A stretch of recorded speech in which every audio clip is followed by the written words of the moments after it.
दोस्तों, आज हम बात करने वाले हैं बागेश्वर बाबा की शादी को लेकर। लगातार इस सवाल उठते रहे हैं कि आखिर बाबा बागेश्वर शादी कब कर रहे हैं, किससे कर रहे हैं। इसका जवाब आपको आज इस वीडियो में मिलेगा। लेकिन उससे पहले अगर आपने हमारे चैनल को सब्सक्राइब नहीं किया तो प्लीज हमारे चैनल को सब्सक्राइब करें ताकि ऐसी तमाम खबरों से आप अपडेट रहें। एक इंटरव्यू के दौरान बागेश्वर धाम से पूछा गया कि आप शादी कब करेंगे। इस पर धीरेन्द्र शास्त्री ने कहा कि शादी की बात सुनकर हम बहुत पक गए हैं। इसको लेकर अब हमने खुद अपनी माताजी से कह दिया है कि बहू ढूंढ लीजिए, अब विवाह जल्द करेंगे क्योंकि कुछ लेटर्स भी आए हैं। बागेश्वर महाराज ने दावा किया कि लेटर्स में लड़कियों ने धमकी लिखी है कि अगर आप बारात लेकर नहीं आए तो हम आत्महत्या कर लेंगे। उन्होंने अपने मजाकिया अंदाज में कहा, ऐसे ऐसे लवेरिया भरे लेटर्स आ रहे हैं, इसीलिए एक वीडियो जारी कर कहा गया कि इस तरह के कृत्य न करें। धीरेन्द्र कृष्ण शास्त्री ने कहा कि गुरु और माता पिता की आज्ञा मिलते ही वो शादी कर लेंगे और जल्द ही सेहरा सजाने वाले हैं। हालांकि इस दौरान बागेश्वर महाराज से शादी की तारीख को लेकर भी पूछा गया। बाबा बागेश्वर ने अपनी शादी को लेकर बयान दिया है। शास्त्री ने कहा कि हम शादी की बात सुनकर पक चुके हैं, अब तो गुरु जी भी कहने लगे हैं कि अब शादी कर लो। बीच में कुछ ऐसे काम हुए उसके बारे में बताता हूँ। मेरे पास कुछ पत्र आए, 2-3 महीने में बहुत ज्यादा बढ़ गए, उसमें भावुक बातें रहती हैं। हमने कई पत्रों में से 4 पत्र ऐसे छाटे और पढ़े, उसमें तरह तरह की बातें लिखी थी। अंत में धमकी लिखी थी कि अगर आप बारात लेकर नहीं आएंगे तो हम आत्महत्या कर लेंगे। तरह तरह की इमोशनल बातें लिखी थी। हम तो साधारण से मनुष्य हैं, डर गए। मैंने अपनी टीम को बताया कि लवेरिया वाले लेटर आए हैं। 2-3 दिन पहले एक वीडियो जारी किया गया। इसमें बागेश्वर बाबा ने सभी से गुजारिश की कि इस तरह की कोशिश न करें। उन्होंने आगे कहा कि मैं बता देना चाहता हूं कि हम सनातन के सिपाही हैं। सनातन में माता पिता की आज्ञा से सब कुछ होता है।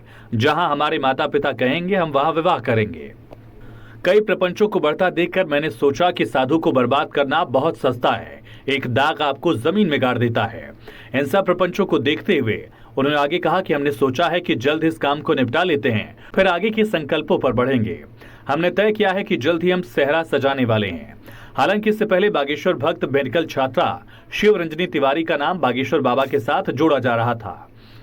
धीरेन्द्र शास्त्री से शादी के सवाल पर शिव रंजनी ने कहा था कि मैंने कभी नहीं कहा कि मेरा शादी का संकल्प है, ना ही मेरा पर्चा खुला, ना ही मेरे संकल्प के बारे में किसी को पता चला। शिव रंजनी ने गंगोत्री से बागेश्वर धाम तक की यात्रा पर इतना जरूर कहा था कि उनका संकल्प था वो ये कि वो बालाजी के दर्शन करें। उनकी शादी की कोई कामना नहीं थी। लोगों ने बेवजह उनकी यात्रा को शादी से जोड़ा। बता दें कि धीरेन्द्र शास्त्री का पूरा नाम धीरेन्द्र कृष्ण शास्त्री है, जो मध्य प्रदेश राज्य के छतरपुर जिले स्थित बागेश्वर धाम सरकार मंदिर के मुख्य पुजारी हैं।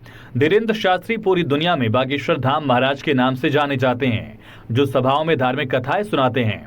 बागेश्वर महाराज का जन्म 4 जुलाई 1996 को छतरपुर जिले के गढ़ा गांव हुआ।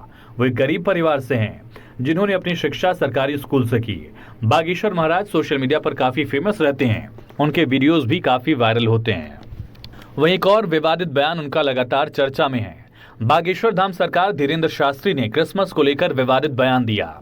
उन्होंने लोगों से अपील की थी कि क्रिसमस डे का सेलिब्रेशन पश्चिमी संस्कृति का प्रतीक है और सनातन को मानने वाले लोगों को पाश्चात्य संस्कृति का अनुसरण नहीं करना चाहिए। धीरेन्द्र शास्त्री ने लोगों से अपील की थी कि वो अपने बच्चों को सांता क्लॉज की बजाय हनुमान जी की पूजा के लिए प्रेरित करें। मीडिया से बातचीत में बाबा बागेश्वर ने कहा था कि क्रिसमस सनातनी संस्कृति के हिसाब से नहीं है। अपने अभिभावकों को बच्चों को सांता क्लॉज के पास ना भेजकर आसपास के मंदिरों में हनुमान जी के पास भेजना चाहिए।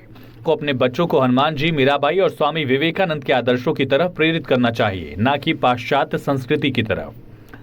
बागेश्वर धाम के पीठाधीश्वर धीरेन्द्र शास्त्री पहले भी कई बार विवादित बयानों की वजह से चर्चा में रहे हैं। कुछ माह पहले धीरेन्द्र शास्त्री पर शिरडी के साईं बाबा को लेकर बयान देने को लेकर आरोप लगा था। मुंबई में उनके खिलाफ एफआईआर तक दर्ज करने की मांग हुई थी। ये शिकायत शिरडी के साईं संस्थान के पूर्व ट्रस्टी राहुल कनाल ने की थी। आरोप था कि धीरेन्द्र शास्त्री ने अपने बयान में कहा था कि हमारे धर्म में शंकराचार्य का सबसे बड़ा स्थान है और उन्होंने साईं बाबा को देवताओं का स्थान नहीं दिया। कहा था कि गीदड़ की खाल पहनकर कोई शेर नहीं बन सकता। हालांकि विवाद होने पर धीरेन्द्र शास्त्री ने अपने बयान को लेकर माफी मांग ली थी। उन्होंने कहा था कि साईं बाबा संत फकीर हो सकते हैं, उनमें लोगों की निजी आस्था है, इसमें हमारा कोई विरोध नहीं है।